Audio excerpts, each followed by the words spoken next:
മഴ തുടങ്ങും മുൻപേ വെള്ളക്കെട്ട് ഒഴിവാക്കാൻ മുന്നൊരുക്കം വേണമെന്ന് നിരവധി തവണ വ്യാപാരികൾ പറഞ്ഞെങ്കിലും നഗരസഭ കേട്ട ഭാവം നടിച്ചില്ല. ഒടുവിൽ കയ്യും കെട്ടി നോക്കിയിരുന്ന നഗരസഭയുടെയും ദേശീയപാത അതോറിറ്റിയുടെയും അനാസ്ഥയ്ക്ക് മുന്നിൽ പൊന്നാനി മുങ്ങി. എന്തു ചെയ്യണമെന്നറിയാതെ നെട്ടോട്ടം ഓടുന്ന നാട്ടുകാർക്ക് മുന്നിൽ നഗരസഭ കൈമലർത്തിയപ്പോൾ 50ഓളം വീട്ടുകാർക്ക് വീട് വിട്ടു പോവേണ്ടി വന്നു.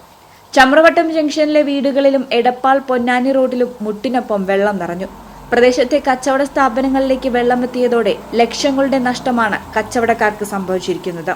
വ്യാപാരികളുടെയും നാട്ടുകാരുടെയും പരാതികൾക്ക് ഒരു പരിഗണന പോലും നഗരസഭാധികൃതർ നൽകിയില്ലെന്നാണ് പരാതി. ഗേൾസ് ഹൈസ്കൂളിന് പിൻവശവും കുറ്റിക്കാട് പ്രദേശവുമെല്ലാം വലിയ വെള്ളക്കെട്ടിലാണ്. കുറ്റിക്കാട് ഭാഗത്ത് വീട്ടുമുറ്റത്ത് കൂട്ടിയിട്ടിരുന്ന 200ഓളം തേങ്ങ ഒലിച്ചുപോയി. വീട്ടുമുറ്റത്ത് നിർത്തിയിട്ട വാഹനങ്ങളിൽ വെള്ളം കയറി പലതും തകരാറിലായി. പലരും വീട്ടിൽ നിന്ന് പുറത്തേക്കിറങ്ങാൻ കഴിയാത്ത സ്ഥിതിയിലാണ്.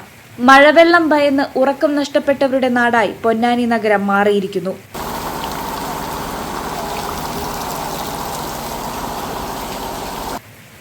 പരാതിയുമായി നഗരസഭ അധികൃതരെ സമീപിച്ചപ്പോൾ ദേശീയപാത അതോറിറ്റിയെ കുറ്റപ്പെടുത്തുകയും ദേശീയപാത അധികൃതരുടെ അടുത്ത് ചെന്നവരോട് തദ്ദേശ സ്ഥാപനങ്ങളാണ് ശ്രദ്ധിക്കേണ്ടതെന്നും ന്യായം പറഞ്ഞ് തടിയൂരി. ഒടുവിൽ അനുഭവിക്കുന്നത് ജനങ്ങളും.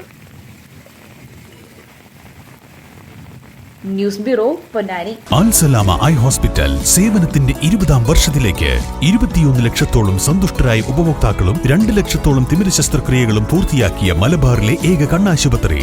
ലോകോത്തര നിലവാരമുള്ള ചികിത്സാ സംവിധാനങ്ങൾ, തിമിര ശസ്ത്രക്രിയ, ഗ്ലൂക്കോമ, റെറ്റിന വിഭാഗം, കോർണിയ, ലേസർ ചികിത്സാ വിഭാഗം, contact lens clinic, optical, pharmacy, lab തുടങ്ങി നൂതന സാങ്കേതിക വിദ്യ ഒരുക്കിയുള്ള എല്ലാ നേത്രരോഗ ചികിത്സാ സൗകര്യങ്ങളും വിദഗ്ധരായ ഡോക്ടർമാരുടെ മേൽനോട്ടത്തിൽ. Al Salama eye hospital, hospital road, Perinthalmanna.